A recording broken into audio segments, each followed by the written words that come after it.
J'ai regardé le film une fois, avec ma petite amie, et je l'avais trouvé pas mal. La fin m'avait laissé un petit goût d'inachevé, mais j'y suis maintenant habitué avec les films japonais.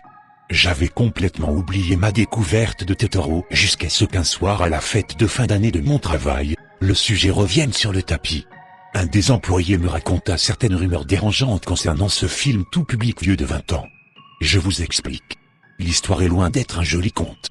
Selon lui, et apparemment en accord avec une légende urbaine, Totoro et ses amis féeriques sont en réalité des Shinigami, c'est-à-dire des dieux de la mort, la grande faucheuse. Plutôt mignon pour une faucheuse, non? L'histoire est manifestement inspirée de l'incident de Sayama. Il y a simplement trop de coïncidences entre le film et les faits pour que ce soit fortuit. L'incident s'est produit en mai 1963. Ce jour-là à Sayama, dans la préfecture de Saitama, une jeune fille fut kidnappée pour une rançon, violée puis tuée. Sa sœur aînée aurait apparemment trouvé le corps, mais elle était tellement traumatisée que lorsqu'on lui demanda ce qu'elle avait vu, elle répondit simplement « J'ai rencontré un gros tanuki, un genre de raton laveur, et j'ai vu un monstre chat. » Ça vous rappelle quelque chose? Plus tard, la sœur aînée se suicida. La victime était la troisième fille de sa fratrie. La mère était morte en 1953 d'une tumeur. Si on fouille plus profond, on apprend qu'en 1943 la plus grande des sœurs était décédée. Elle avait 3 ans. La fillette avait 2 frères. Le jour de l'incident, c'est l'un des frères, âgé de 11 ans, qui reçut la lettre de rançon. Il y eut plusieurs suicides à la suite de ce meurtre. Sur les 6 frères et sœurs, 4 moururent. Qui plus est, l'autre signification de Tonari no Totoro, titre original du film, est près de Tokorozawa. Ce qui nous conduit à Sayama. Les similitudes ne s'arrêtent pas là. Tout d'abord, la maison dans laquelle la famille emménage est également à Saitama. Sur la boîte il est écrit de Sayama. On ne peut pas être plus clair que ça. De plus, l'hôpital avait un équivalent réel à Sayama, situé au même endroit que dans le film. Le meurtre a eu lieu en mai. On remarque que la plus jeune des filles s'appelle Mai. Cela pourrait être une coïncidence, mais la plus âgée s'appelle Sasuki, qui est une autre manière de dire Mai.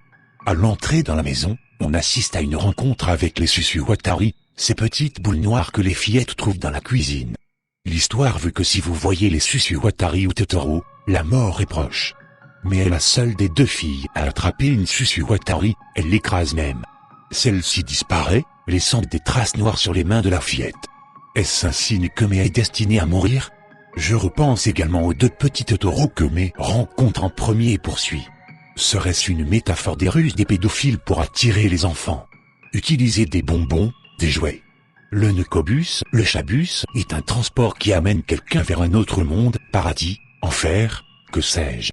Dans une des scènes où il apparaît, la destination affichée, le premier symbole signifie tombe, le second, route.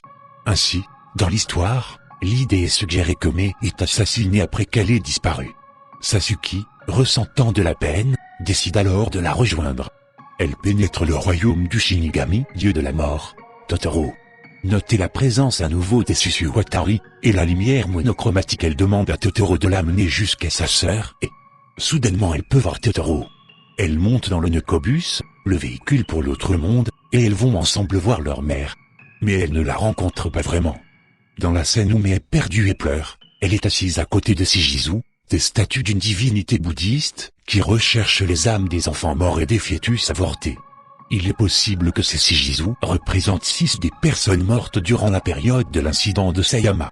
L'une des phrases de la chanson du Nekobus est Nota Okyaku Wayuki Naobak, 6 invités qui montent sont de joyeux fantômes.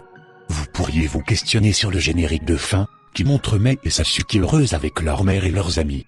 L'explicitation la plus courante est qu'il s'agit de souvenirs de moments vécus quand elles étaient en vie. Il faut noter que, bien entendu, le studio Ghibli nie ces connexions. Ce serait en effet terrible de voir la mascotte du studio d'un pas une telle image. Certains points ont d'ailleurs été officiellement éclaircis. Par exemple, à la remarque qu'après que Mai ait disparu, elle n'a plus d'ombre, renforçant l'idée qu'elle est morte. Miyazaki a répondu que c'était dû au coup impliqué dans l'ajout des ombres qui a empêché d'accomplir cette finition sur les dernières scènes.